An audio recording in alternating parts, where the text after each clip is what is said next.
हो जाएंगे। इसलिए हरि गुरु संत इनको एक रूप मानकर इनकी सेवा करना, इनकी परीक्षा नहीं करना। और शंकर जी ने कहा, तब लगी बैठ अहूं बट छाही, जब लगी तुम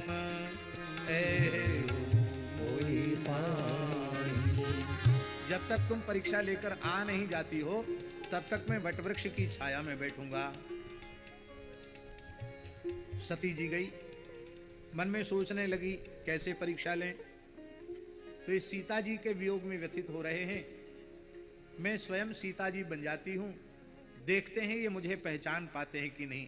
यदि पहचान गए तब तो मान लिया जाएगा कि ये भगवान हैं, और यदि वे नहीं पहचान पाते हैं तब तो समझ लेंगे कि शंकर जी भोले भाले तो है ही हैं, इसलिए उन्हें भोला भंडारी कहते हैं। इनको हम समझा देंगे कि आपने जिनको सच्चिदानंद कहे, सच्चिदानंद जग पावन, जय सच्चिदानंद जग पावन कहकर आपने जिन्हें प्रणाम किया, वो सच्चिदानंद जग पावन नहीं है, वो तो केवल दशरथ राजकुमार हैं, ये मैं समझा दूंगी। ऐसा सोच करके पार्वती सती जी ने सीता का स्वरूप धारण किया। और भगवान शिव इधर बटवृक्ष के नीचे बैठे हैं, और बैठे ही नहीं हैं, उनके चित्त पर कोई उसका प्रभाव नहीं है। क्यों?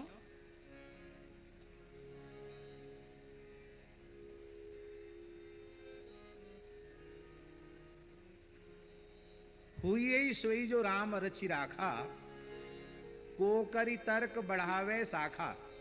राम जी ने जो रच रखा है वो हो जाएगा।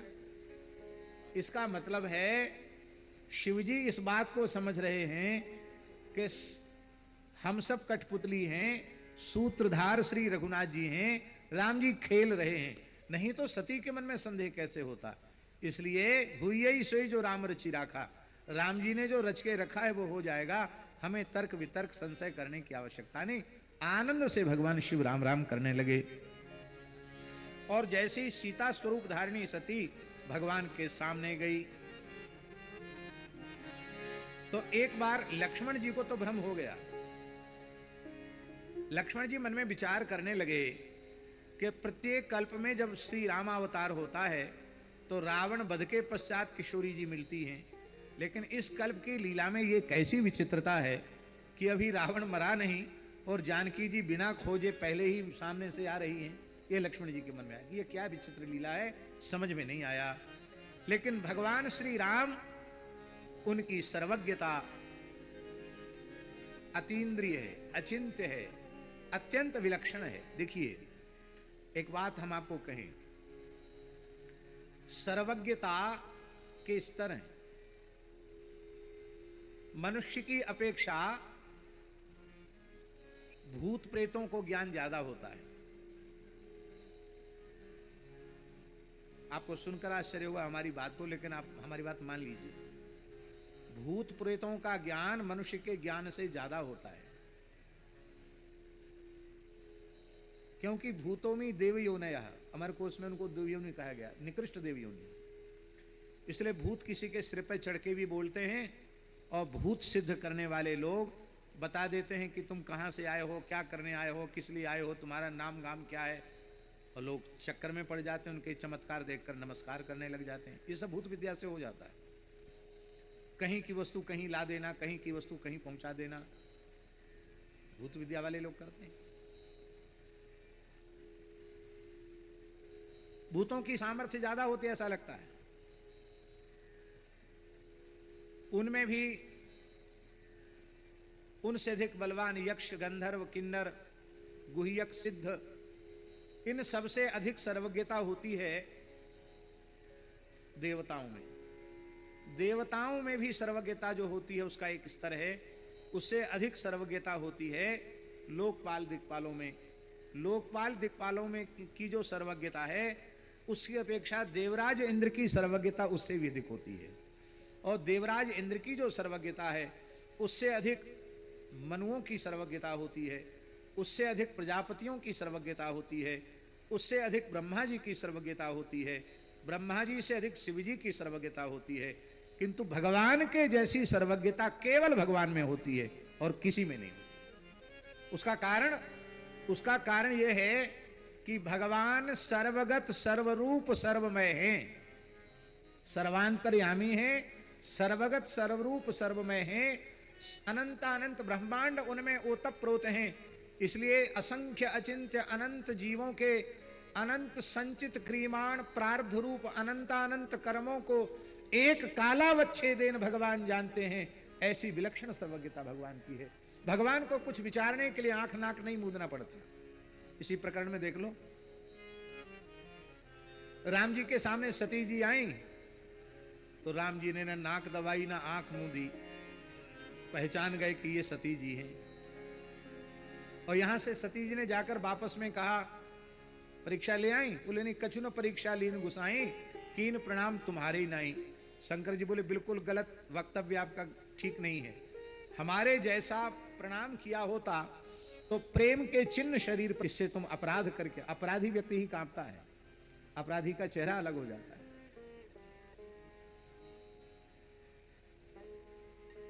तब शंकर देखो धरि ध्याना, सती जो कीन चरित सब जाना। शंकर जी में भी सर्वज्ञता है, पर शंकर जी आंख मूंद कर ध्यान धरते हैं तब जानते हैं। राम जी बिना आंख मूंदे जान जाते हैं। बोलो भक्तवत्सल भगवान की जय। ये भगवान की सर्वज्ञता है। भगवान सर्वोपरि हैं। जोरी पानी प्रभु कीन प्रणाम, जोरी पानी प्रभु कीन प्रणाम, पिता समेत लीन निज नाम, पिता समेत लीन निज नाम। अभिवादन की परंपरा ही ऐसी है। शास्त्रों में लिखा है, अभिमुखी करणाय वादनं गोत्र नामोच्चारण पूर्वकम नमस्कारः। अभिमुखी करने के लिए अमुक शाखाध्यायी, अमुक नाम वाला, अमुक गोत्र वाला, अमुक व्यक्ति, हे गुरु, हे आचार्य भवंत अभिवादय, ऐसा कहना पड़ता है। अभिवादन की परंपरा है। नाम गोत्र पिता का उच्चारण करके अभिवादन करे। क्योंकि मनुस्मृति में मनु महाराज लिखते हैं, अभिवादनशीलस्य नित्यम वृद्धोपसेविनः चत्वारि तस्य वर्धन्ते आयुर्विद्या यशो बलम। एक तो अभिवादन करने वाला होता है, एक अभिवादनशील होता है। शील किसको कहते हैं? प्रणाम करने का स्वभाव जिसका बन गया हो। प्रणाम करने वाले भी कई बार आलस कर जाते हैं प्रणाम करने में, उनको अभिवादनशील नहीं कहते। बड़ों को देखते ही जिनका मस्तक श्रद्धा से उनके चरणों में झुक जाए, उनको अभिवादनशील कहते हैं। भगवान श्री राम अभिवादनशील हैं। और ध्यान देकर के सुने इस बात को, जो अभिवादनशील होता है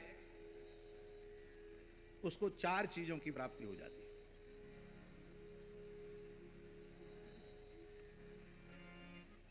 आयु, विद्या, यश और बल। इसलिए अभिवादन करना अपनी आदत बना लेना चाहिए। अब तो अभिवादन करना ही लोग भूल गए। पिता माता को कैसे प्रणाम करें, बड़े भाई को कैसे प्रणाम करें, शिक्षक को, गुरु को, आचार्य को कैसे प्रणाम करें, इसकी परंपरा ही लोगों में भूल गई। लोग एक हाथ से प्रणाम करते हैं। पहले तो थोड़ा और कमर झुका लेते थे, चरण छू लेते थे। अब चरण भी नहीं छूते हैं। कोई घोंटू छू लेता है, कोई जांग छू लेता है। और एक जगह तो हमने बंबई में देखा, एक महात्मा को लोग प्रणाम करने आ रहे थे कि परंपरा के बड़े अच्छे संत थे, उनके पेट को लोग प्रणाम कर रहे थे, पेट में लिपट जाते थे। हमने कहा यहां बंबई है ना, यहां उन्नति और ज्यादा हो गई। दाहिने हाथ से दाहिने चरण का स्पर्श, बाएं हाथ से बाम चरण का स्पर्श, ये अभिवादन का प्रकार है। छूना हो तो इस पद्धति से छुए, उन्हीं के छुए जिनको छुआने में कोई परेशानी न हो। और जिन संतों का, महापुरुषों का नियम है कि दूर से प्रणाम करें, तो आपको वही लाभ मिलेगा दूर से प्रणाम करने पर भी। फिर हम स्पर्श उनका न करें। माताओं को दूर से पंचांग प्रणाम करना चाहिए, पुरुष वर्ग को साष्टांग प्रणाम ही करना चाहिए, बिलैया दंडोत नहीं करना चाहिए। दंडोत करो, प्रणाम करो तो साष्टांग प्रणाम ही करना चाहिए, यही उचित है। 4 चीजें अपने आप बिना दिए मिल जाएंगी। यदि आप ठीक से प्रणाम करना आपको आ गया तो आयु आपकी बढ़ जाएगी, विद्या आपको प्राप्त हो जाएगी, यश आपका बढ़ जाएगा, बल आपका बढ़ जाएगा। 4 चीजों की हर मनुष्य को आवश्यकता है। अच्छे अच्छे काम करे, इसके लिए आयु बड़ी हो, यह भी जरूरी है, विद्या हो, यह भी आवश्यक है, वो उसकी अपकीर्ति ना हो, सर्वत्र उसका यश हो, इसकी भी आवश्यकता है, और बल, आत्मिक बल और शारीरिक बल, दोनों प्रकार के बल प्राप्त हो, यह भी आवश्यक है। ये 4 चीजें अभिवादन करने का स्वभाव जिसने बना लिया है, उसको 4 चीजें सहज सुलभ हो जाती हैं। तो राम जी तो नरलीला कर रहे हैं, उनको प्रत्येक क्रिया के द्वारा हम लोगों को शिक्षा देनी है कि कैसे प्रणाम करना चाहिए। तो भगवान ने प्रणाम की जो शास्त्रीय विधा है, उसी विधा से प्रणाम किया। उस सती जी को तो बहुत ही कष्ट हो गया। सती जी के संदेह की निवृत्ति, भ्रम की, मोह की निवृत्ति तो हो गई, लेकिन अब उनके हृदय में भय, संकोच और महान शोक उत्पन्न हो गया। उनका हृदय अपराध बोध की अग्नि से दग्ध होने लग गया। राम बचन मृदु गूढ़ सुनी, उपजा अति संकोच, सती सभीत महेश पहीं, चली हृदय बड़ सोच।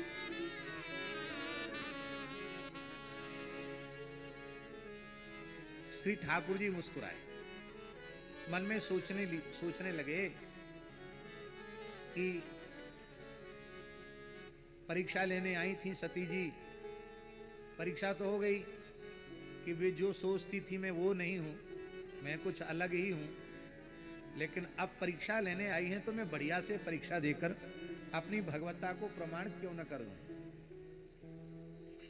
किसके संबंध में सुना गया मुझे विस्मृत हो रहा है, आपको स्मरण में हो तो आप बताइए। किसी ऐतिहासिक पुरुष के बारे में ऐसा कहा गया कि उन्होंने काशी में परीक्षा दे रहे थे, तो ऐसा लिखा रहता ना कि इन 5 प्रश्नों में से किन्हीं 3 प्रश्नों का उत्तर दीजिए, या कुल पेपर में 10 प्रश्न है तो 10 में से 5 प्रश्नों का उत्तर दीजिए। तो उन महापुरुष ने पूरे पेपर में जितने प्रश्न थे सभी प्रश्नों के उत्तर लिख दिए।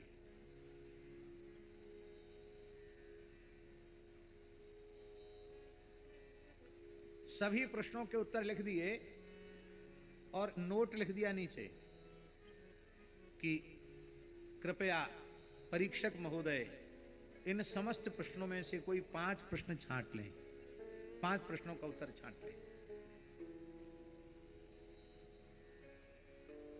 तो उन्होंने परीक्षक के पास जब गया तो रोल नंबर से उस मेधावी बालक को बुलाया गया और कहते उनकी परीक्षा की कॉपी पर ये लिखना पड़ा परीक्षक महोदय को कि परीक्षार्थी परीक्षक से अधिक योग्य है।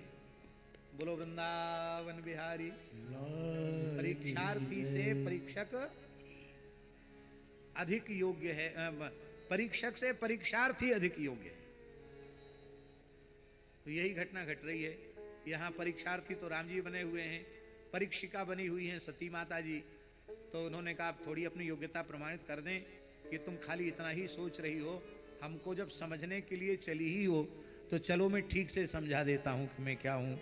और देखा उन्होंने सती जी ने कि आगे सीता जी चल रही हैं, लक्ष्मण जी चल रहे हैं, राम जी चल रहे हैं। पीछे मुड़ के देखा तो वहां भी सीता, लक्ष्मण और राम जी विराजमान हैं। ऊपर नीचे दशों दिशाओं में देखा तो जहां तहां चित वहीं प्रभु आसीना, सर्वत्र प्रभु विराजमान दिखाई पड़ रहे हैं। मानो भगवान कह रहे हैं कि जो सर्वगत सर्वरूप सर्वमय है, जो एक देशीय है ही नहीं, जो सर्वदेशीय है, उसका संयोग वियोग उसकी कल्पना ही व्यर्थ है। उसका तो सबसे नित्य निरंतर संयोग है। हमारा वियोग किसी देश में नहीं होता, किसी तीनों सदा सर्वदा एक जैसे विद्यमान रहते हैं। सती जी ने आगे देखा कि भगवान शिव, ब्रह्मा जी, विष्णु भगवान और जितने देवी देवता हैं वे सब भगवान श्री सीताराम लक्ष्मण की उपासना कर रहे हैं, प्रभु की वंदना कर रहे हैं। माने इससे भगवान ने यह बताया कि समस्त देवताओं के स्वामी आराध्य इष्ट हम ही हैं। प्रभु ने कहा जब हमारे सेवकों को स्त्री का वियोग नहीं होता, क्योंकि ब्रह्मा जी ब्रह्माणी के साथ, विष्णु भगवान उमा रमा जी के साथ, शिव जी उमा जी के साथ, तो हमारा अपनी प्रियतमा जानकी से वियोग कैसे हो सकता है। अब सती जी का हृदय कांपने लग गया। वो कांपते कांपते उनको लगा कहीं चक्कर ना आ जाएं, तो मगमाही रास्ते में ही सती जी बैठ गई, धूल में ही बैठ गई, मग में बैठ गई। और जब नेत्र खोले तो आगे कुछ नहीं था। तब हृदय कंप तन सुधि कछु नाही, नयन बुबे मुदी बैठी मगमाही। हृदय कंप तन सुधि कछु नाही, नयन बुदी बैठी बहुरी बिलो के नयन उधारी, कछु न दीख दक्ष कुमारी। बहुरी बिलो के नयन उधारी, कछु न दीख दक्ष कुमारी। कुछ नहीं दिखाई पड़ा। सती जी शंकर जी के पास गई। शंकर जी ने कहा परीक्षा लेकर के आई। गई समीप महेश तब, हंसी पूछी कुशलात, लीन परीक्षा कवन विधि, कहु सत्य सब बात। सारी बात सच्ची सच्ची कह दो, कैसे परीक्षा ली। कछु न परीक्षा लीन गुसाई, कछु न परीक्षा लीन गुसाई, कीन प्रणाम तुम्हारी नाई, कीन प्रणाम तुम्हारी नाई। शंकर जी ने कहा एकदम झूठा वक्तव्य। हमारे जैसे प्रणाम करती तो प्रेम के लक्षण श्रीअंग पर दिखाई पड़ते, लेकिन भय उद्वेग के चिन्ह दिखाई पड़ रहे हैं। इससे सिद्ध होता है कि तुम अपराध करके आई हो। अपराध बोध का भाव तुम्हारे स्वरूप से स्पष्ट दिखाई पड़ रहा है। तब शंकर देखे उधर ध्याना, सती जो कीन चरित सब जाना। क्या किया सब समझ में आ गया। और शंकर जी ने निश्चय कर लिया, यही तन सती ही भेंटी मोहि नाही, शिव संकल्प कीन मन माही। भगवान शिव ने संकल्प कर लिया, अब इस शरीर से हमारा सती जी से कभी मिलन नहीं होगा।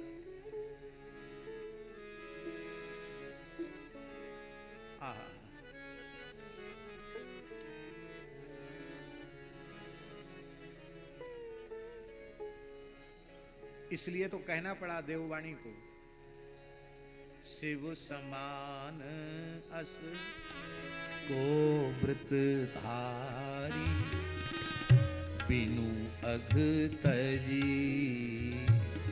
सती असिना, शिव समान अस गोव्रत धारी, बिनु अघ तजी सती असिना।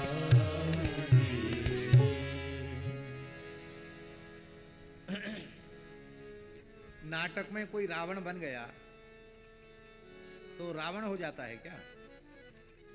कंस बन गया तो क्या कंस हो जाता है क्या? नाटक में तो कोई कुछ भी बन जाता है। नाटक में पुरुष ही स्त्री बन जाते हैं तो क्या पुरुष स्त्री हो जाते हैं क्या? नाटक में स्त्रियां पुरुष बन जाती हैं। अब बालिकाओं का विद्यालय है, बालिकाओं का ही नाटक हो रहा है, तो सब पात्र बालिकाएं हैं, तो पुरुष वर्ग का रोल करने के लिए भी तो बालिकाएं थोड़ा मूछ ऊछ बना करके और पुरुष की वेशभूषा में आ जाती हैं, पगड़ी वगड़ी बांध करके, तो पता चलता पुरुष है, राजकुमार है। पर भगवान शिव कितनी सूक्ष्मता से विचार कर रहे हैं कि भले ही नाटक के लिए ही सही, परीक्षा के लिए ही सही, पर मेरी धर्म पत्नी ने सीता का स्वरूप धारण किया है।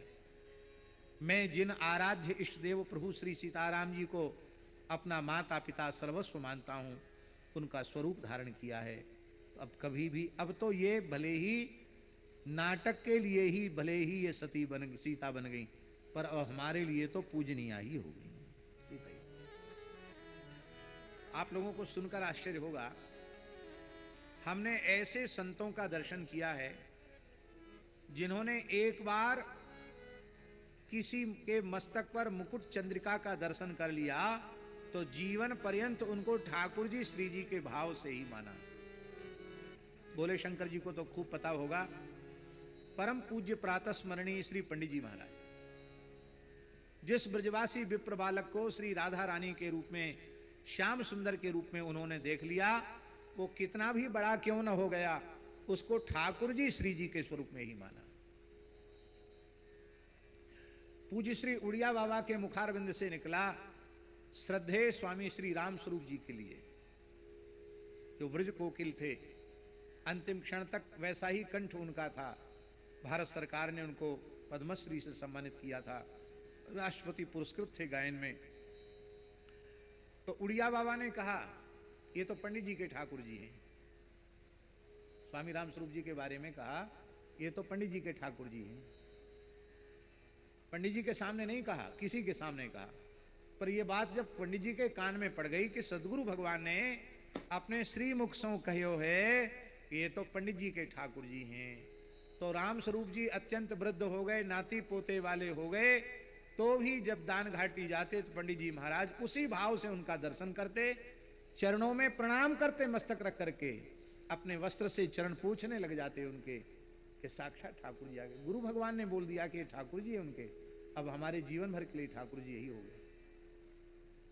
श्री सुदामा कुटी के बड़े पुजारी जी थे पूज्य श्री रामचंद्र दास जी महाराज, जिन रामलीला में जिन स्वरूपों को रघुनाथ जी को और जानकी जी के रूप में, लक्ष्मण जी के रूप में वो भोग लगा देते, वो स्वरूप बूढ़े हो गए, उनके नाती पोते हो गए, फिर भी उनको कहते आओ राम जी पधारो। कैसे भोग लगाओगे? तो मथुरा के एक चौबे जी आई, इतने मोटे, हम वहीं थे पुजारी जी के पास, बहुत मोटे, हम समझते कम से कम 1.5-2 क्विंटल वजन होगा उनका, 1.5 क्विंटल से तो कम नहीं होगा। तो आओ आओ राम जी, आओ राम जी आओ, कैसे भोग लगाओगे? बोले आप कैसे भोग लगाते थे? बोले गोद में बिठा के भोग लगाते थे। तो बोले सरकार अब आप इतने बड़े हो गए हैं कि गोद में हमारे अटेंगे नहीं, और हमारा शरीर भी बूढ़ा हो गया है, हम भी मोटे हैं, आप भी मोटे हो, गोद में बिठा नहीं पाएंगे। पर अपने से ऊंचा आसन लगाया और अपने हाथ से उनको प्रसाद पवाया और श्रद्धा पूर्वक उनका प्रसाद लिया।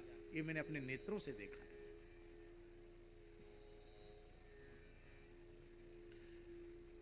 ये सब भावुक लोगों की बातें हैं और बहुत विनम्र प्रार्थना है। ये जो आध्यात्मिक मार्ग है, आध्यात्मिक मार्ग में भी जो प्रेम पथ है, ये प्रेम पथ जो है वो भावना प्रधान पथ ही प्रेम पथ है। आपका भाव जितना उन्नत होगा उतनी ही विलक्षण उत्तम अनुभूति आपको होने लग जाएगी। भाव इसी को यादृशी भावना यस्य सिद्धिर भवति तादृशी, जैसी भावना होगी वैसी सिद्धि हो जाएगी। पूज्यपाद श्री पंडित जी महाराज ने सद्गुरु मनुष्य नहीं साक्षात परब्रह्म है इस रूप में उड़िया बाबा को देखा। और एक बार पंडित जी गिरिराज जी से दावानल कुंड पधारे तो उड़िया बाबा ने कहा चलो पंडित जी यमुना स्नान करके आवे। तो उड़िया बाबा का कमंडल अचला पंडित जी के हाथ में था। आश्रम से तमाम ब्रह्मचारी साधु संत सब गए। पंडित जी महाराज को के पास तो लंगोटी और अचला और कमंडल उड़िया बाबा का था, वो तीर पर खड़े थे, उनको सेवा मिली हुई थी, वो लेके खड़े थे। और श्री उड़िया बाबा भीतर गए, जल में प्रवेश किया, स्नान करने लगे तो बाबा भी जल उलीचने लगे और उनके साधु संत ब्रह्मचारी जी उन पर जल उलीचने लगे। तो पंडित जी को मन में यह आना चाहिए था, बताओ इतने बड़े महात्मा बच्चों जैसे खेल रहे हैं, ये क्या है, ये कोई सभ्यता है क्या? ऐसा मन में आना चाहिए था। तो ये साथ वाले सेवा में रहने वाले कितने ढीठ हैं, बताओ महाराज के मुंह पे पानी उलीच रहे हैं, इनमें इतनी भी मर्यादा नहीं। ये भाव पंडित जी के मन में नहीं आया। पंडित जी के नेत्रों से आंसू बहने लगे। अहो आज मेरो कितनो सौभाग्य है, भगवान साक्षात अपने सखान के संग यमुना जल क्रीड़ा को सुख दे रहे हैं। क्योंकि वे तो गुरु तत्व में मनुष्य मानते नहीं, साक्षात श्री कृष्ण है। और ध्यान देकर सुने दीनबंधु दास जी, इतना मन में आते ही जहां उड़िया बाबा हैं थे खड़े जल में, वहां साक्षात श्री कृष्ण प्रकट हो गए। जहां चारों ओर संत और ब्रह्मचारियों की मंडली खड़ी थी, वहां श्री दामा सुबल तोक आदि संपूर्ण सखा प्रकट हो गए। और जब तक बाबा यमुना जल में रहे तब तक साक्षात श्री कृष्ण की जल केली का दर्शन श्री पंडित जी महाराज।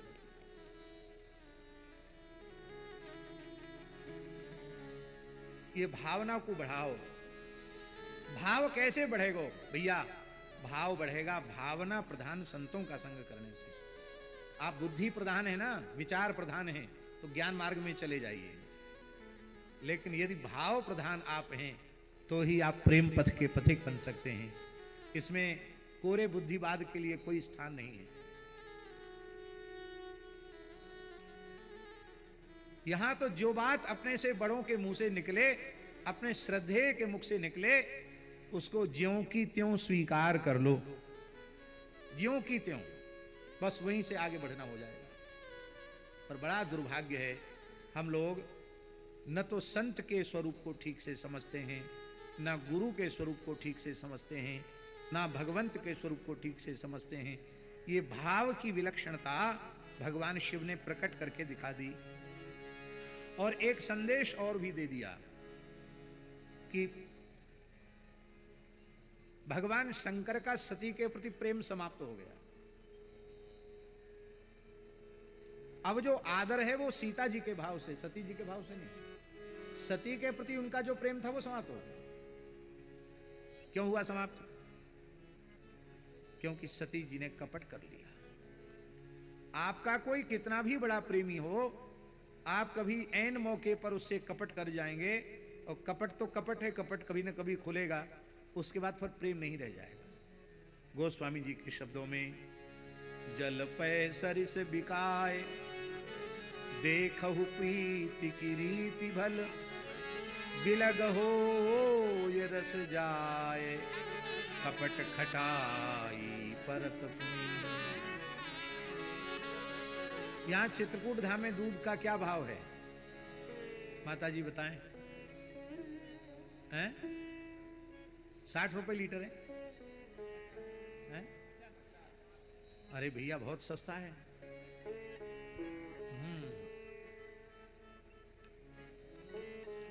हमसे तो कोई पूछे तो वेद लक्षणा भारतीय शुद्ध गाय का दूध कम से कम 100 रुपए लीटर ही बिकना चाहिए। पर लोग गौ सेवा गोरक्षा की बड़ी बड़ी बातें तो करते हैं, और जब लेने की बात होती है और कुछ उसके बदले देना पड़ता है। अरे भाई ये तो सोचो, यदि गौशाला से तुम दूध ले रहे हो और उसके बदले तुम दे रहे हो, वो पैसा कहाँ जाएगा? वो गाय की सेवा में जाएगा, गाय के चारे में, भूसे में, दाने में, पानी में, ग्वाले की सेवा में जाएगा, गाय की सेवा में जाएगा।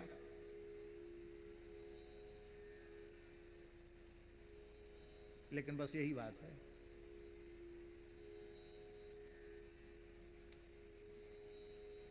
हमारे सूरश्याम गौशाला के महापुरुष पूज्य गुरुदेव भक्तमाली जी महाराज उसके संस्थापक अध्यक्ष थे, और पूज्य बाबा श्री ठाकुरदास जी महाराज के संकल्प से, उनके भाव से वो गौशाला स्थापित हुई थी। बाबा, ध्यान से सुने, बाबा अस्वस्थ हो जाते थे और वैद्य ने कहा कि आप गोमूत्र लो, तो गौशाला का गोमूत्र नहीं लेते थे। क्यों नहीं लेते थे?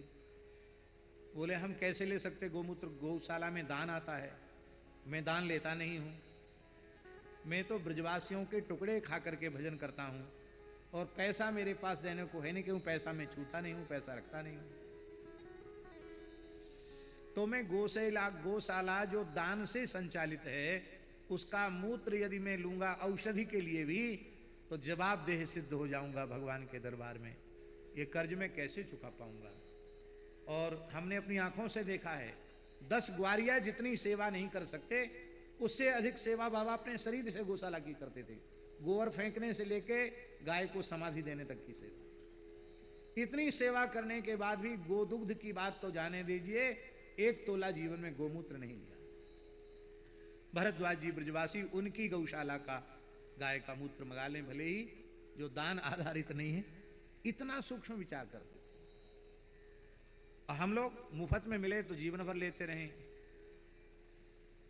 और पैसा कहीं मांग लिया तो वो संस्था बड़ी खराब है, गौशाला बहुत अच्छी नहीं है, गौशाला में तमाम दोष आ गए, और जब तक मुफ्त में मिल रहा था तब तक गौशाला बहुत अच्छी थी। तो अपनी छाती पर हाथ धर करके देखो कि भाई तुम कहाँ खड़े हो, हैं? गौसेवा की बात कर रहे हो, किसको ठगना चाहते हो? हम अपनी गौशाला से भी, सूरश्याम गौशाला में 1200 गाय, और जड़खोर में 12-15 हजार गाय है। वहां से किसी गाय के काम से वाहन आता है, उसका भी अपनी संस्था से उसका पैसा देते हैं। गौशाला का वाहन आया है, वहां से मलुक, संस्थान तो एक ही है, लेकिन वहां से भोज भंडारे के लिए दूध आता है, तो बिल्कुल पूरा एक एक पैसे और किराए तक का पैसा पूरा चुकाते हैं, तब लेते हैं। क्यों लेते हैं? हम ही मर्यादा नहीं रखेंगे तो दूसरे लोग कैसे मर्यादा रखेंगे? हम मालिक थोड़े ही हैं, भले हम संस्थापक हैं, अध्यक्ष हैं, पर हम भी गौ माता के चरण सेवक ही। हे नाथ, हे कामता नाथ, ऐसी कृपा करें कि इस जीवन में हरिगुरु संतों की सेवा की एक फूटी कौड़ी भी शरीर में न लग जाए, ज्यों कहते हो सब कुछ सेवा में लगे। यही प्रार्थना, यही सावधानी। तो भाव की बहुत ऊंची वस्तु है, भाव जो है बहुत ऊंची वस्तु है, कपट नहीं करना चाहिए। और महाराज जी, हाँ, तो हम चर्चा कर रहे थे कि दूध मान लो 100 रुपए किलो है, और पानी तो 100 रुपए किलो नहीं है, लेकिन दूध बेचने वाले उसमें पानी मिला देते हैं, तो पानी भी दूध के साथ 100 रुपए लीटर बिक जाता है। और एक फांक नींबू की निचोड़ दी जाए तो उबलते हुए दूध में, तो पानी पानी अलग और दूध दूध अलग। देखो प्रीति की रीति भल, बिलग होए रस जाए, कपट खटाई परत पुनी।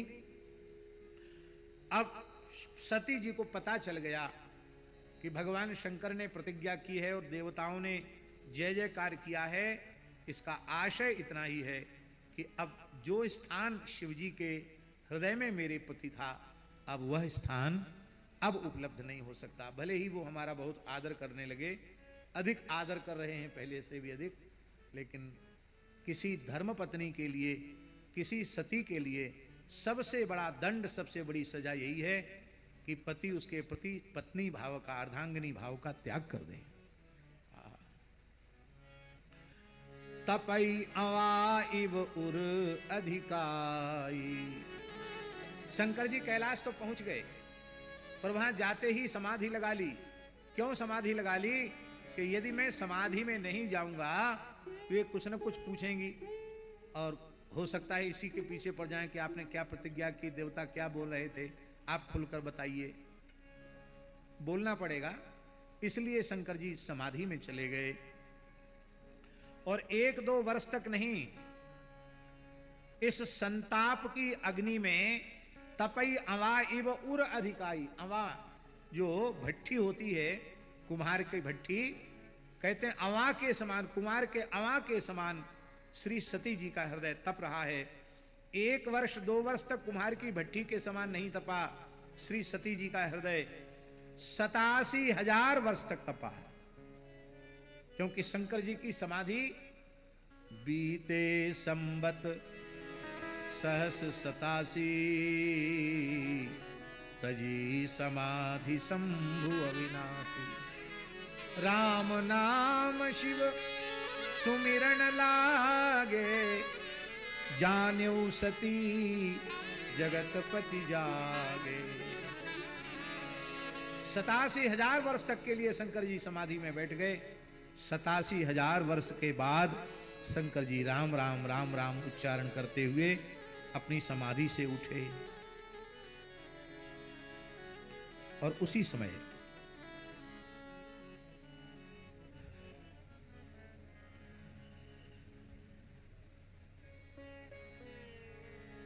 हरिद्वार कनखल क्षेत्र में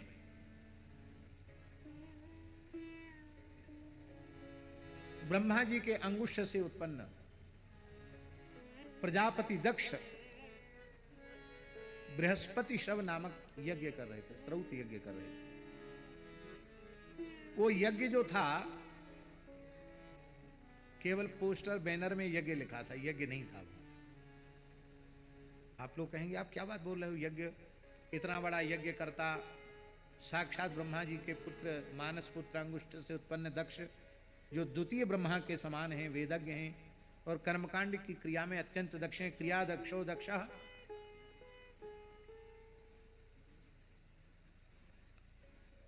और आचार्य भी उस यज्ञ का कोई सामान्य आचार्य नहीं, साक्षात ब्रह्मर्षि भृगु जी महाराज उस यज्ञ के आचार्य हैं।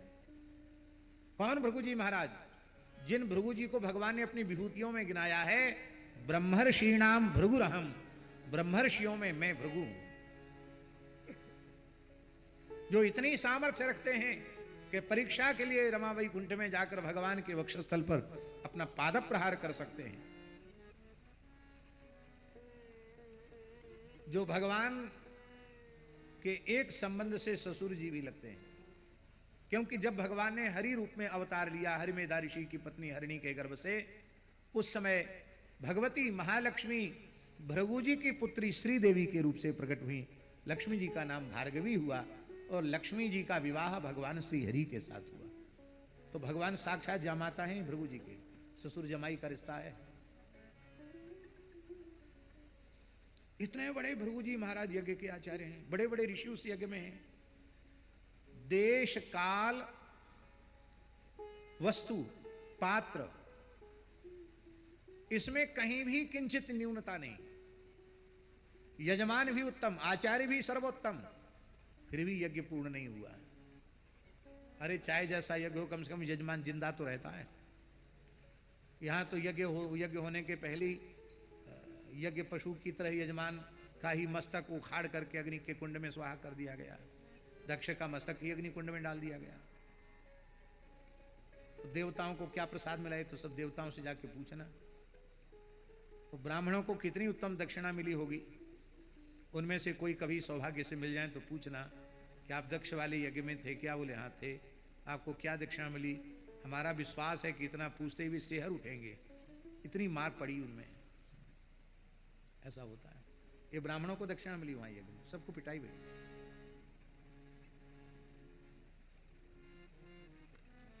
एक विद्यार्थी हमारे पास पढ़ता था, बहुत मेधावी था, व्याकरण बहुत ठीक से पढ़ रहा था। वो अकस्मात चला गया। हम सुदामा कुटी में रहते थे तब की बात है। 8-10 दिन बाद आया, 8 दिन बाद आया। मगर भाई तुम बिना बताए कहाँ चले गए? बोले गुरुजी हम कमरे से रहते हैं, किराया देना बकाया था, वो आपसे पूछते तो आप मने कर देते। एक यज्ञ में चले गए थे, कुछ दान दक्षिणा मिले तो कमरे का किराया दे देंगे, फिर पढ़ेंगे आपसे। तो हमने पूछा उनको, सह जी क्या दक्षिणा मिली? बोले गुरुजी कुर्ता उतार के दिखाएं। अरे कुर्ता उतार के मत दिखाओ, कुर्ते की जेब में जो रखा वो बता दो खाली, कितनी दक्षिणा मिली। तो विद्यार्थी ने अपना कुर्ता उतार के हमको पीठ दिखाई, पीठ पर लाठियों के चिन्ह थे। राम राम, ये क्या? बोले महाराज ऐसा विचित्र यज्ञ था, बाबा जी यज्ञ करने वाले, बहुत ब्राह्मणों को बुला लिया, व्यवस्था का कोई नाम निशान नहीं था, चंदे में जो कुछ पैसा इकट्ठा हुआ, हल्ला मचा के वो कार्यालय में आग लग गई, सारा रिकॉर्ड खत्म हो गया। और एन मौके पर कहा कि अब ब्राह्मणों को दक्षिणा देने के लिए कुछ नहीं है। तो ब्राह्मणों को पता चला कि एक तो चलो व्यवस्था तो नाम मात्र नहीं थी, कोई बात नहीं, इस सहारे पड़े रहे कि दिन पूरे हो जाएं तो कम से कम दक्षिणा तो मिलेगी।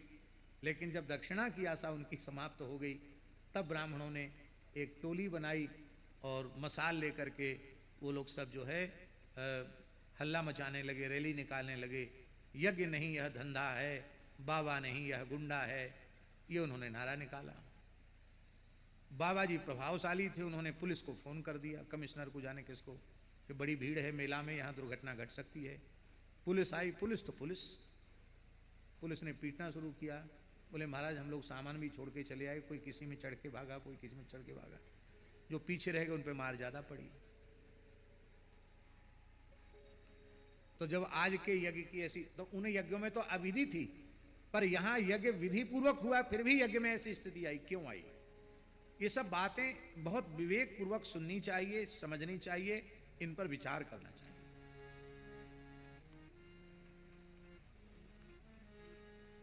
क्रिया जो है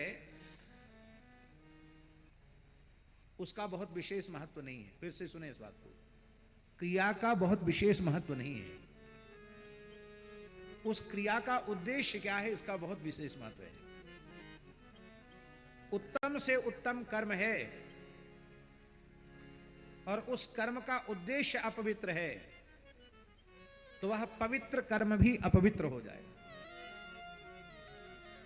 और लोक व्यवहार में, लोक दृष्टि में सामान्य कर्म है, बिल्कुल सामान्य कर्म है, लेकिन उस सामान्य कर्म का उद्देश्य अत्यंत पवित्र है,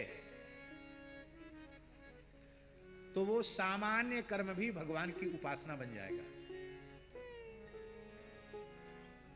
परम पूज्य प्रातः स्मरणीय सदगुरु श्री रणछोड़ दास जी महाराज ने अपने समीपवर्ती लोगों को, हम सबको क्या सिखाया? वो जानते थे कि प्रत्यक्ष इनसे कहें कि कंचन कामनी कीर्ति का त्याग करके माला लेके चित्रकूट के जंगल में तपस्या करो, भजन करो, तो ये नहीं कर पाएंगे। तब क्या करें?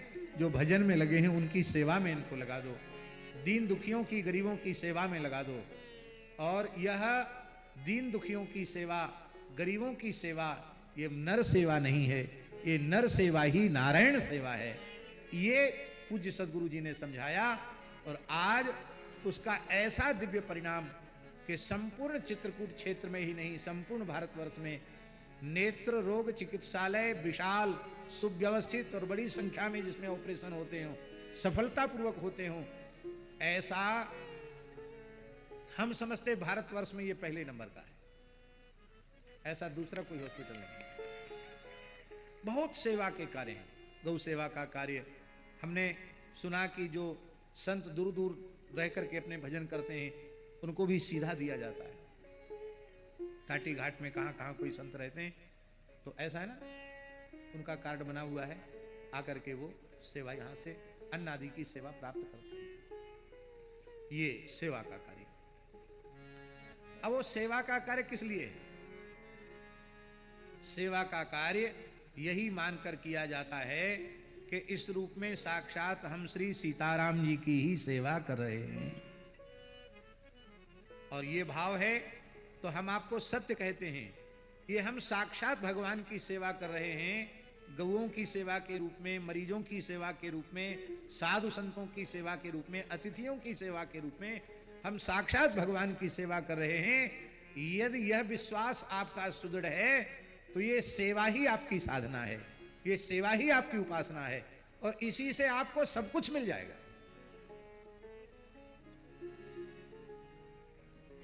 माला फेरना बहुत पवित्र काम है। माला फेरने से उत्तम काम और क्या हो सकता है। किंतु माला कोई इसलिए जप रहा है कि अमुक व्यक्ति का मारण हो जाए, उच्चाटन हो जाए, स्तंभन हो जाए, उन्मादन हो जाए, उसका सर्वनाश हो जाए, तो ऐसी माला जपने वाला भी घोर नरक हो जाएगा। और भली माला नहीं जपता है, कोई बढ़िया काम में लगा है, पर यह उद्देश्य है कि इससे भगवान प्रसन्न हो, गुरुजी प्रसन्न हो, तो उसी से सब कुछ मिल जाएगा। सत्य काम को उनके गुरु महर्षि गौतम ने 400 गाय दी। कितनी गाय दी? और कहा ले जाओ, ये नंदी है और ये गाय है, जब ये 1000 हो जाएं तब हमारे पास वापस लाना।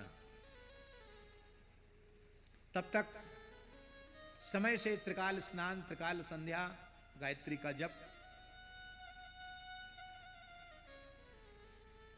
और गोवंश दुखी ना हो, ये पूर्ण सुखी रहे, इसका विचार, इनकी जंगल में पूर्ण सुरक्षा, ये सब तुम्हारे जिम्मे है। जब 1 सहस्र हो जाए तब आना। तो सत्यकाम को, शिष्य को कहना चाहिए था अपने गुरु गौतम ऋषि से कि हे महर्षि, मैं गैया चराने यहां नहीं आया हूं, मैं पढ़ने आया हूं। आपने पढ़ाया तो अयोन रिल्क भी नहीं, और सीधे थोड़ी संध्या गायत्री शिक्षा देकर के कहते गैया चराओ। तो गैया तो हम घर पे ही चरा लेते, पर नहीं, सदगुरु भगवान की आज्ञा है, इसी से सब कुछ हो जाएगा। गो सेवा के कार्य में वह लग गया, और उसको ये जल्दी नहीं थी कि हम गिनती करें, नहीं तो गिनती करता तो भार उतारता, अरे जल्दी हो जाए 1000, जल्दी हो जाए 1000, जल्दी हो जाए। आराम से गोचारण कर रहा है, गो सेवा कर रहा है। और जब उनकी संख्या 1000 हो गई तो वृषभ नंदी दहकता हुआ आया। उसने कहा, वत्स ब्रह्मचारिण सत्यकाम, मैं तुम्हारी गो सेवा की निष्ठा से अत्यंत प्रसन्न हूं। अब हमारी संख्या 1 सहस्र हो चुकी है, अब तुम हमें ले जाकर आश्रम में पहुंचाओ। ये संस्कृत में बोला वृषभ। नंदी जो था देव भाषा में, देववाणी में बोला संस्कृत में कि हमारी संख्या पूर्णा संजाता, अब गुरु सकाशे नय, गुरु जी के पास ले चलो। और कहा, तुम आचमन प्राणायाम करके सावधान हो जाओ। तुम्हारी गो सेवा से प्रसन्न होकर मैं तुम्हें ब्रह्म विद्या के प्रथम पाद का उपदेश कर रहा हूं। धर्म रूप भगवान नंदी सब ने ब्रह्म विद्या के प्रथम पाद का उपदेश किया और कह दिया, आगे ले चलो हमको, शेष पाद का उपदेश तुम्हें क्रमशः प्राप्त हो जाएगा। दूसरे दिन उन्होंने रात्रि में एक सरोवर के तट पर निवास किया। प्रातःकाल सरोवर में स्नान करके संध्योपासन कर रहे थे तो मदगु नाम का पक्षी आया, और उस पक्षी ने कहा, हे ब्रह्मचारिण, तुम्हारी गुरु सेवा की निष्ठा से, गो सेवा की निष्ठा से मैं प्रसन्न हूं। ब्रह्म विद्या के द्वितीय पाद का मैं उपदेश करता हूं। ब्रह्म विद्या का द्वितीय पाद दे दिया। आगे बढ़े तो अग्नि में समिधा दान कर रहे थे। ब्रह्मचारी के लिए लिखा है कि वो केवल कंडा ही आधान कर दे तो भी उसका समिधा दान हो जाता है, समिधा डाल दे तो भी उसका अग्नि समिधा दान हो जाता है। तो समिधा दान किया, और समिधा दान करने के बाद जैसे ही भगवान अग्नि को भो वैश्वानर भवंत अभिवादय, अपने नाम गोत्र का उच्चारण करके जैसे ही वादन किया तो अग्नि की लपटों से भगवान अग्नि प्रकट हो गए। उन्होंने कहा, वत्स, हम तुम्हारी गुरु सेवा से, गोप सेवा से बहुत प्रसन्न हैं। तुम्हें ब्रह्म विद्या के तृतीय पाद का उपदेश देते हैं, और कल तुम पहुंच ही जाओगे गुरु जी के आश्रम में, तो अंतिम उपदेश ब्रह्म विद्या का तुम्हारे गुरु तुम्हें गौतम ऋषि करेंगे। और जब वह तीसरे दिन अपने गुरु स्थान में पहुंचा, आश्रम में पहुंचा, तो जैसे ही महर्षि गौतम को प्रणाम किया तो महर्षि गौतम ने उसकी ओर देखकर कहा, वत्स, ब्रह्म विदव भाते मुखम, बेटा तेरा मुखारविंद का जो तेज है, जो कांति है, वो तो ऐसी दिखाई पड़ रही कि तू एक महान ब्रह्मवेत्ता है। लगता है तुझे ब्रह्म विद्या प्राप्त हो चुकी है। तब शिष्य को ये नहीं, शिष्य ने मुझ पर ताव देकर ये नहीं कहा टाल ठोके, हाँ गुरुजी, ऐसे वैसे का चेला थोड़ी हूं, आपका चेला हूं। नहीं गुरुदेव, आपकी कृपा से, आपकी सेवा से, आपकी आज्ञा पालन से इस बालक को ब्रह्म विद्या मिली है, पर उसकी पूर्णता तो आपके उपदेश से होगी। तब उन्होंने कहा, वत्स आचमन प्राणायाम करके बैठो, ब्रह्म विद्या के अंतिम पाद का मैं तुम्हें उपदेश करता हूं। और सत्यकाम नाम का बालक ब्रह्म ज्ञानियों में शिरोमणि हो गया। तो कहने का आशय हमारा यह है कि अब देखो, क्रिया है केवल गैया चराने की, पर गैया चराने की क्रिया करने वाला व्यक्ति ब्रह्मवेत्ता हो गया। और यज्ञ साक्षात भगवान की उपासना है। यज्ञो वै विष्णु, यज्ञ साक्षात भगवान का स्वरूप है। यज्ञेन यज्ञमयजन्त देवास्तानि धर्मानि प्रतिपान्यासन्न तेहनाक महिमाना सचंत यत्र पूर्वे साध्या सन्ति देवा। यज्ञ की बहुत बड़ी महिमा है, पर इतना सब कुछ ठीक होने पर भी दक्ष का यज्ञ पूर्ण नहीं हुआ। क्यों नहीं हुआ? क्यों? कर्म तो पवित्र था, पर उस कर्म का उद्देश्य पवित्र नहीं था। व्याकरण शास्त्र में यज धातु से यज्ञ शब्द निष्पन्न होता है, और यज धातु के कितने अर्थ हैं? यज देव पूजा, संगतिकरण, दानेषु। देव पूजा, संगतिकरण और दान, तीन अर्थों में यज धातु प्रसिद्ध है। इस यज धातु से यज्ञ शब्द निष्पन्न होता है। अवश्य यज्ञ में देव पूजा तो हो रही थी, पर उस देव पूजा का उद्देश्य था महादेव का तिरस्कार। शंकर जी को यज्ञ भाग से जो दक्ष ने बहिष्कृत कर दिया था, तो अब बिना शंकर जी के यज्ञ कैसे होगा? तो सृष्टि में यज्ञ ही बंद हो गए थे। तो दक्ष के यज्ञ का प्रयोजन था शंकर जी का बहिष्कार, शंकर जी का तिरस्कार, शंकर जी का अपमान, ये लक्ष्य था। तो जहां महादेव के तिरस्कार के लिए देव पूजा हो रही हो, वहां देव पूजा कैसे सफल होगी? संगतिकरण, सत्संग, सत्संग नहीं हो रहा था, वहां तो राग द्वेष का वातावरण था। आप शिव पुराण उठाकर देखिए तो दक्ष यज्ञ के आरंभ में घोषणा की गई कि जो शिवजी के उपासक हों या शिवजी के पक्षपाती हों, उनको यहां बैठने का कोई अधिकार नहीं है, क्योंकि इस यज्ञ में शिवजी का कोई स्थान नहीं है। वे जहां जाना चाहें वहां चले जाएं। और सबसे पहले शिव पुराण के अनुसार महर्षि दधीचि उस यज्ञ का त्याग करके निकले। बोले, भगवान शिव मेरे आराध्य हैं, मैं शिव निंदा नहीं सुन सकता। तमाम ऋषि छोड़ करके चले गए। इतना राग द्वेष का वातावरण। और दान, दान तो कहां हुआ? दान के पात्र हैं ब्राह्मण। ब्राह्मणों को क्या दक्षिणा मिली? पूछ लेना, हमने बताई दिया आपको। रुद्रगणों ने बढ़िया दक्षिणा दी उनको। और गरीब पिता के यहां भी उसकी पुत्री आती है तो उसकी विदाई के समय कुछ न कुछ हथेली पे धरता है। हमारे भारत की संस्कृति है ना, बाप अपनी बेटी को खाली हाथ विदा नहीं करता, कुछ न कुछ देता है।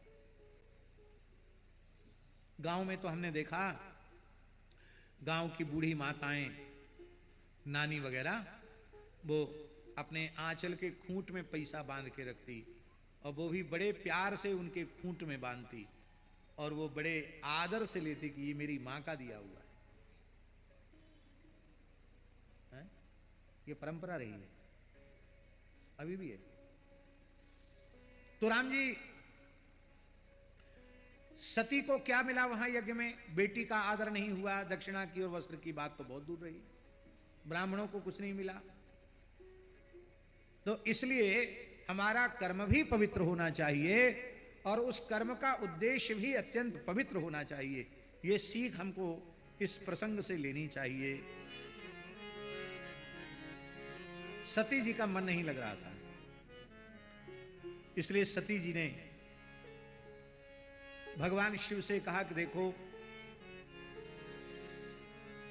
ये सभी देवता यज्ञ महोत्सव में अपने अपने विमानों में बैठ करके जा रहे हैं। यदि आपकी अनुमति हो तो मैं भी यज्ञ का दर्शन करके आऊं।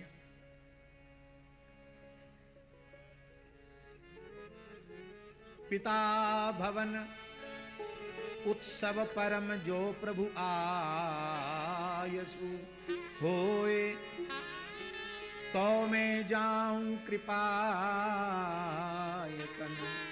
सादर देखन सोए।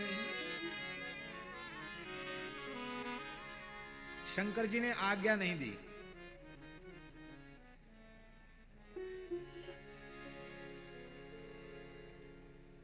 आज्ञा नहीं दी। आप कहेंगे कैसे कह सकते आपने आज्ञा नहीं दी? नंदीश्वर किसने भेजा? रुद्रगणों को किसने भेजा? शंकर जी नहीं भेजा। तो आप कैसे कह सकते हैं कि आज्ञा नहीं दी? आज्ञा उसे माना जाता है जो प्रसन्नता पूर्वक दी जाती है। जबरदस्ती जो ली जाती है उसे आज्ञा नहीं माना जाता है। हमारे पूज्य गुरुदेव भक्तमाली जी को अयोध्या जी बड़ी छावनी जाना था। महाराज जी की कथा थी और बड़ी छावनी के विराजमान वर्तमान आचार्य चरण कान्य कुब्जाचार्य श्री महंत श्री जगदीश दास जी महाराज बड़ी छावनी के जो गद्दी पर विराजमान है, वो महाराज जी के छात्र रहे। हम और वो साथ ही साथ पढ़ते थे। तो उन्होंने नई गाड़ी आश्रम में आई थी, वो नई गाड़ी लेने के लिए भेजी और आग्रह यह भी भेजा, हमको पंडित जी कहते थे महाराज जी। तो पूज्य श्री जगदीश दास जी बड़ी छावनी वाले महाराज जी ने कहा, ये संदेश भेजा कि पंडित जी जरूर आवें।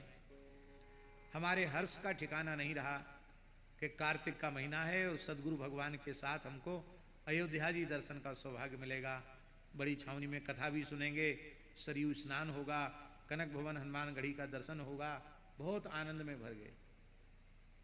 हम तो तैयार थे। हमने पूज्य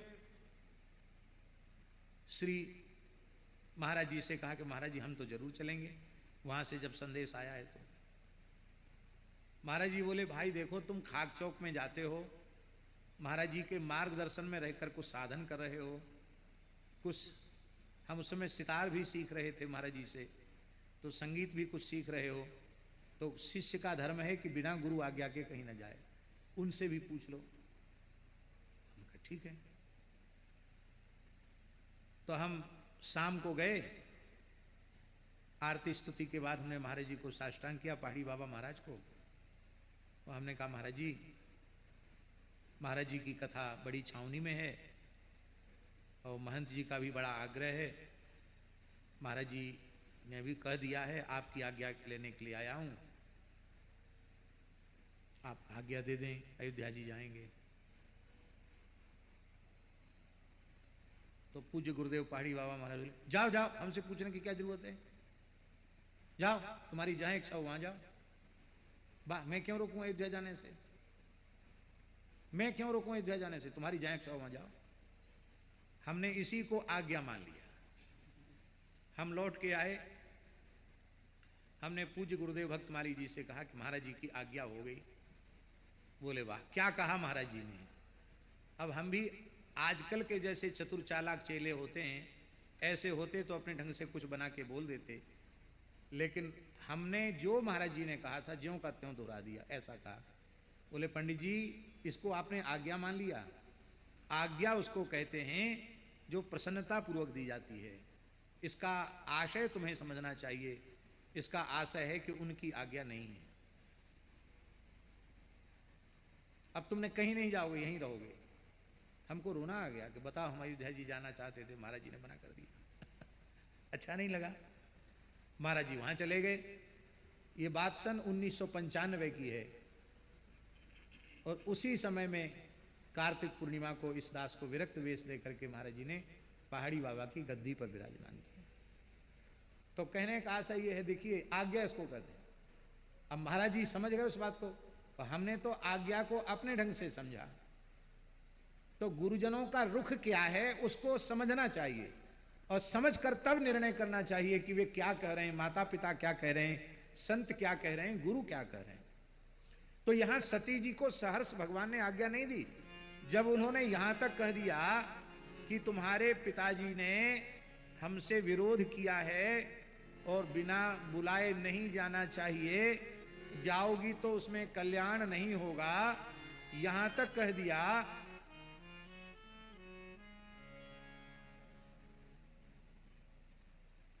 तहां गए कल्याण न हो, यहां तक कह दिया। तो सती जी को मान जाना चाहिए था,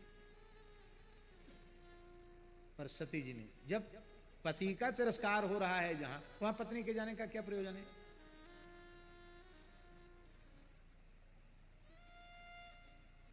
आप तो महात्मा हैं, आपको तो कोई फर्क नहीं पड़ता है, पर मुझे अपनी माँ से मिले बहुत समय हो गया, पिताजी का दर्शन किए बहुत समय हो गया। मेरी सभी बहनें, मेरी बहनोई सब यज्ञ में आए होंगे, उनके बालक भी आए होंगे, सब कहेंगे छोटी मौसी कहाँ गई, मैं भी अपनी बहनों से मिल जाऊंगी। शंकर जी समझ गए इनका मन उखड़ गया है। बोले ठीक है ठीक है ठीक है, तो जाओ, जैसी तुम्हारी इच्छा, जाओ जाओ। जैसी पहाड़ी बाबा ने आज्ञा दी ऐसी शंकर जी ने आज्ञा दे दी, जैसी तुम्हारी इच्छा, जाओ जाओ। तो व्यवस्था भी कर दी, नंदीश्वर को पार्षदों को भेज दिया। लेकिन जब वहां जाकर देखा कि शंकर जी का कहीं भाग नहीं है, कहीं आदर नहीं है। श्रीमद् भागवत में भगवान शुकदेव कह रहे हैं, अरुद्र भागम तमवेक्ष्य चाध्वरम पिता च देवे कृतहेलनम विभो अनादृता यज्ञ सदस्यधीश्वरी चुकोपलोकानिव रक्षतीरुषा चुकोपलोका निवधक्ष्यतीरुषा। भगवान शंकर का यज्ञ में भाग नहीं है। पिता ने भगवान शिव का तिरस्कार कोई अनजाने में किया हो ऐसा नहीं, जानबूझकर तिरस्कार किया है। यज्ञ में दीक्षित सदस्यों ने भी आदर नहीं किया। भगवती सती क्रुद्ध हो गई और अपने क्रोध भरी दृष्टि से जलाते हुए से उनकी ओर देखने लगी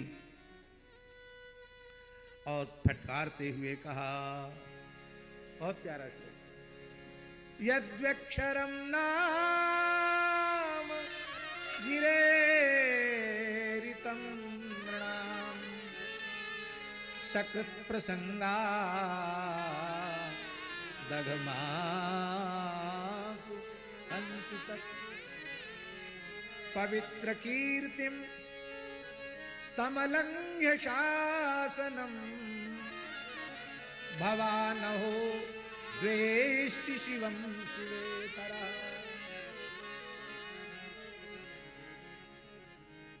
देखो यहां बहुत ध्यान देने की बात है, क्रोध में भी विवेक शून्य नहीं होना चाहिए। भयंकर क्रोध में है, रोष में है सती जी, लेकिन भगवान अहो, ऐसा नहीं कहा कि पिताजी से कि तू ऐसा करता है, ऐसा नहीं कहा। पिताजी आप भगवान शिव से द्वेष करते हैं। कहते क्या करें गुरुजी, गुस्सा आ गया, हमारे मुंह से निकल गया, हमने जवाब दे दिया, अब क्षमा करो। तुरंत कान पकड़ लिया, अब क्षमा करो। अरे भले आदमी, कान पकड़ने का अर्थ समझते हो क्या है? कान छूने का अर्थ है गंगा यमुना की सौगंध खा लेना। ये गंगा जी हैं, ये यमुना जी हैं। तीर्थों की शपथ ले लेना और शपथ लेने के बाद फिर बार बार अपराध करना।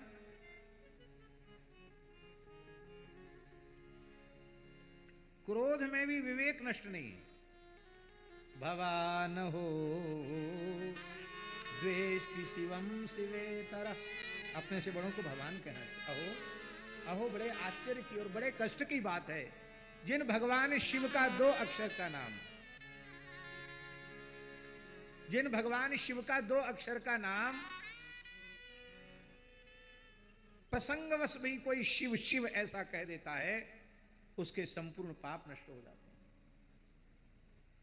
हैं। ऐसी पवित्र कीर्ति वाले, अलंघित शासन वाले, जिनके शासन का लंघन कोई न कर सके, ऐसे अलंघित मर्यादा वाले जो भगवान देवाधिदेव महादेव शिव हैं, उन शिव का तिरस्कार आपके जैसा ही कोई कर सकता है, अन्यथा भगवान शिव का तिरस्कार कौन करेगा?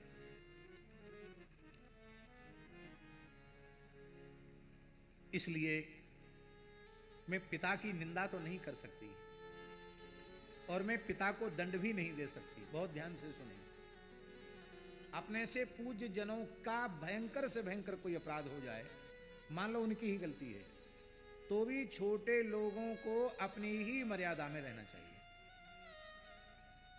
आपको बहुत कुछ ऐसा लगता है तो आप किनारे हो जाओ, ये ठीक है, लेकिन अपनी मर्यादा का अतिक्रमण कदापि न करो।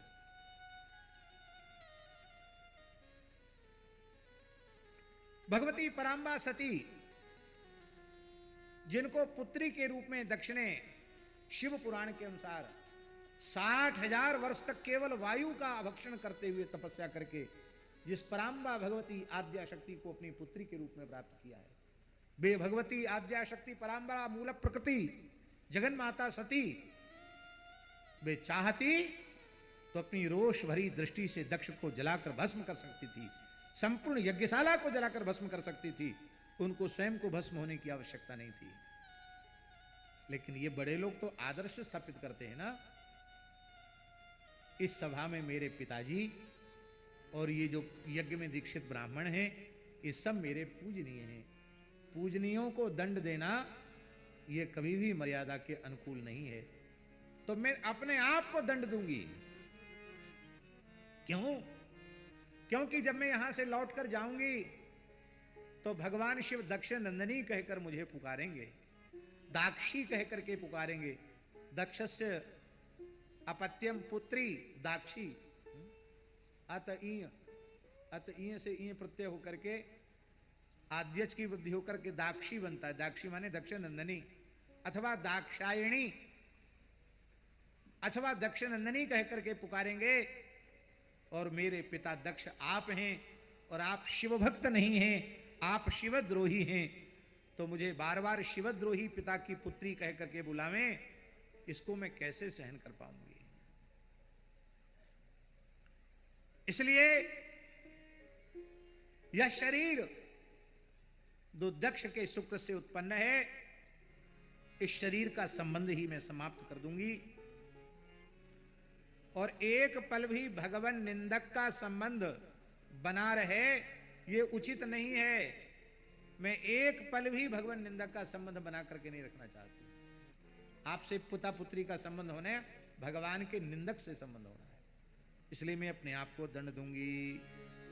पिता मंदमति निंदित ते ही, पिता मंदमति निंदित ते ही, दक्ष शुक्र संभव यह देहि, दक्ष शुक्र संभव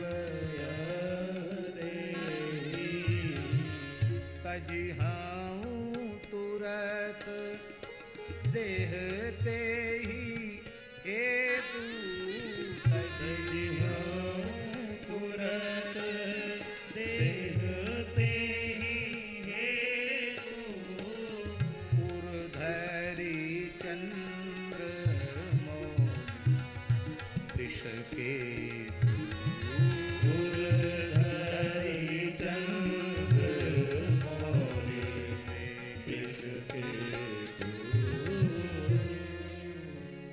अतस्तवोत्पन्नमिदं कलेवरं न धारयिष्ये शितिकण्ठगर्भिणः, न धारयिष्ये शितकण्ठगर्भिणः। शितकंठ भगवान शिव की निंदा करने वाले पिता के द्वारा उत्पन्न इस शरीर को मैं नहीं रखूंगी। अस कही जोग अग्नि तन जारा, भयउ सकल मखहा कारा, ददर्श देहो हत कल्मषस्सती, सद्यः प्रज्ज्वाल समाधि जाग्निना। ये इसलिए हम उद्धृत कर रहे हैं कि यहां भगवान शुकदेव जी ने हत कल्मषस्सती लिखा है। हत कल्मषा